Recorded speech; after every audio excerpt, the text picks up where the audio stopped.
और अमरवाड़ा उपचुनाव में बड़ा फेरबदल हुआ है। 11वें राउंड के बाद भी कांग्रेस को बढ़त मिल रही है। कांग्रेस को 6,765 वोटों की बढ़त मिल रही है। बीजेपी के कमलेश शाह पिछड़ते जा रहे हैं। यहां छिंदवाड़ा के अमरवाड़ा में त्रिकोणीय चुनाव मुकाबला देखने को मिल रहा था, लेकिन आज मतगणना हो रही है। सुबह से ही मतगणना जारी है। यहां पर अब कांग्रेस लगातार बढ़त बनाए हुए है। 11वें राउंड के बाद भी कांग्रेस यहां आगे चल रही है। कांग्रेस को 6,765 वोटों से बढ़त मिल रही है। वहीं बीजेपी के कमलेश शाह पिछड़ते जा रहे हैं। तो एक बड़ी खबर, कांग्रेस की तरफ से प्रत्याशी धीरन शाह थे और कांग्रेस को 6,000 से ज्यादा वोटों से बढ़त मिल रही है, जबकि बीजेपी की बात करें तो बीजेपी के कमलेश शाह पिछड़ते हुए नजर आ रहे हैं। मतगणना लगातार जारी है। 20 राउंड में मतगणना होनी है।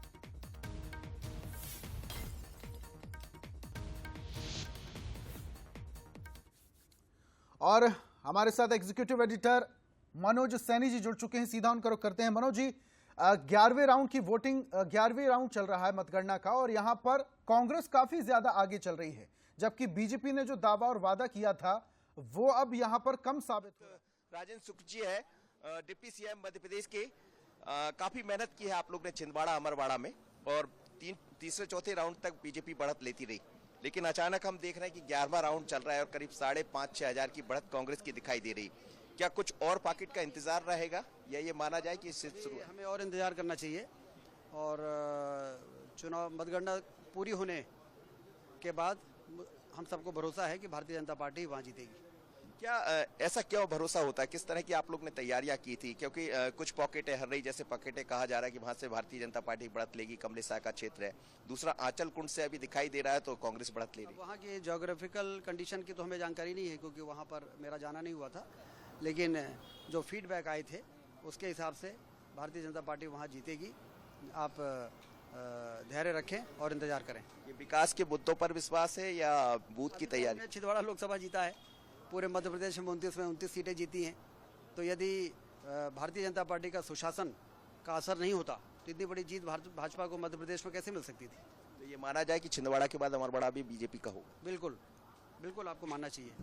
चलिए, राजेंद्र शुक्ल जी है जो ये कह रहे हैं कि निश्चित रूप से अमरवाड़ा बीजेपी का होगा, लेकिन बड़ी बात यह है कि 5वें राउंड तक कांग्रेस ने बढ़त ली। अब उसके बाद क्या होगा ये नजर आएगा। बिल्कुल मनोज जी, यहां पर देखिए डिप्टी सीएम तो दावे कर रहे हैं, लेकिन ये दावा कितना सही साबित होगा ये आने वाला वक्त बताएगा। अमित भी हमारे साथ छिंदवाड़ा से जुड़ चुके हैं। सीधा उनका रुख करते हैं। अमित, यहां पर देखिए कांग्रेस आगे चल रही है 6,000 से ज्यादा वोटों से, बीजेपी पीछे होती चली जा रही है। अभी क्या अपडेट है?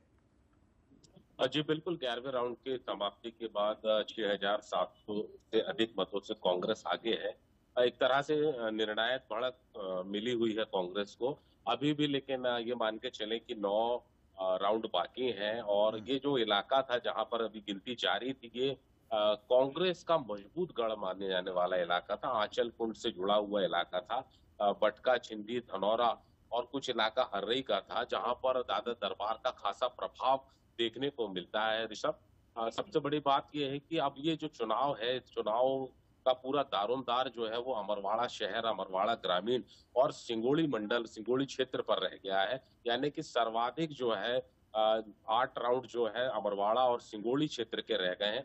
यहाँ पर ऐसा हम अंदाजा लगा सकते हैं कि कुछ उलटफेर होने की संभावना है, लेकिन निर्णायक रूप से जो बढ़त अभी बनाए हुए कांग्रेस है वो लगभग 7,000 के आसपास जो हम कह सकते हैं कि कांग्रेस ने बढ़त बनाई हुई है, जो कि बहुत महत्वपूर्ण है इस समय। जी ठीक है अमित, तो यहाँ देखने को मिल रहा है और त्रिकोणीय मुकाबला भी देखने को मिल रहा है। लेकिन देखिए अमित, यहाँ त्रिकोणीय मुकाबला था, गोंडवाना गणतंत्र पार्टी की भी सहभागिता यहाँ पर ज्यादा थी और चुनावी प्रचार के दौरान बहुत ज्यादा प्रचार भी देखने को मिला। अभी क्या स्थिति है गोंडवाना गणतंत्र पार्टी की? निश्चित रूप से त्रिकोणीय मुकाबला इस मुकाबले को माना जा रहा था, और जैसा कि हमने पहले भी बताया था कि गोंडवाना गणतंत्र पार्टी आखिरी समय में जितना अच्छा प्रदर्शन करना चाहिए था उन्होंने किया नहीं। गोंडवाना गणतंत्र पार्टी का जो बिल्कुल यहाँ पर त्रिकोणीय मुकाबला भी देखने को मिल रहा था। हमें वापस से आएंगे आपके पास, एग्जीक्यूटिव एडिटर मनोज जी की ओर बढ़ लेते हैं। मनोज जी, अभी कुछ देर पहले आप डिप्टी सीएम से बात भी कर रहे थे, दावा कर रहे हैं वो कि अभी तो और भी राउंड बाकी हैं, जीत तो बीजेपी की होगी। ये दावे कितने मजबूत साबित होंगे? देखिए, दरअसल यदि हम वाकई भौगोलिक समीकरणों को समझें तो फिर चीजें ये समझ सकते हैं कि ऐसा हो सकता है, लेकिन ये चुनाव है और बहुत अच्छी बढ़त कांग्रेस लेती दिखाई दे रही है। 11वें राउंड में भी यदि कांग्रेस वहां बढ़त ले रही है, लेकिन अलग अलग पॉकेट होते हैं, क्षेत्र होते हैं, पर महत्वपूर्ण बात यह है कि 16,000 से ज्यादा वोट जीजीपी को मिल चुके हैं। और जब जब तीसरा कोई धड़ा आगे बढ़ता है, तीसरा कोई भी मैदान में होता है, चाहे जीजीपी हो या जब बसपा सपा होती है, तो वो प्रभावित करते हैं। तो मुझे लगता है ये नुकसान कहीं पहुंचाएगा कांग्रेस को। तो अभी इंतजार करना पड़ेगा, पर चुनाव निश्चित रूप से बहुत दिलचस्प हो गया है। और जैसे ही हर्रई की तरफ ईवीएम खुलना शुरू होंगी, बाकी चीजें दिखाई देंगी, तो मुझे लगता है इसमें कुछ तब्दीली होगी। लेकिन ये मानकर चलिए कि दोनों ने बहुत मेहनत की है, भारतीय जनता पार्टी और कांग्रेस ने, और अभी जो मुकाबला दिखाई दे रहा बहुत बेहद दिलचस्प है। हालांकि राजेंद्र शुक्ल हो या बीडी शर्मा या मुख्यमंत्री, सभी का दावा है कि अंतिम चुनाव के परिणाम जब आएंगे तो करीब 15 से 20 हजार की तरफ हम बढ़ेंगे और जीतेंगे। ठीक है मनोज जी, जैसे कि आप बता रहे हैं कि वोटों की सेंधमारी तो होगी, और जैसा आप बता रहे हैं कि कांग्रेस को भी नुकसान होगा, क्या बीजेपी को भी नुकसान हो सकता है? देखिए, सेंधमारी तो नहीं कह सकते, लेकिन दोनों दलों की अपनी तैयारियां रही है और कोई कसर नहीं छोड़ी। आप देखिए, पीसीसी चीफ जीतू पटवारी लगातार वहां बने रहे, कमलनाथ भी 3 दिन के लिए वहां आए, लेकिन अपना पूरा समीकरण बिठाकर गए होंगे। कहा यह भी जा रहा है कमलनाथ की पसंद की आंचल कुंड से सीट धीरेन्द्र शाह को मैदान में उतारा। दूसरी तरफ भारतीय जनता पार्टी जो बूथ की तैयारियां करती है। ठीक है, बहुत बहुत शुक्रिया मनोज जी हमारे साथ जुड़ने के लिए, तमाम चर्चा के लिए, तमाम जानकारियों के लिए। और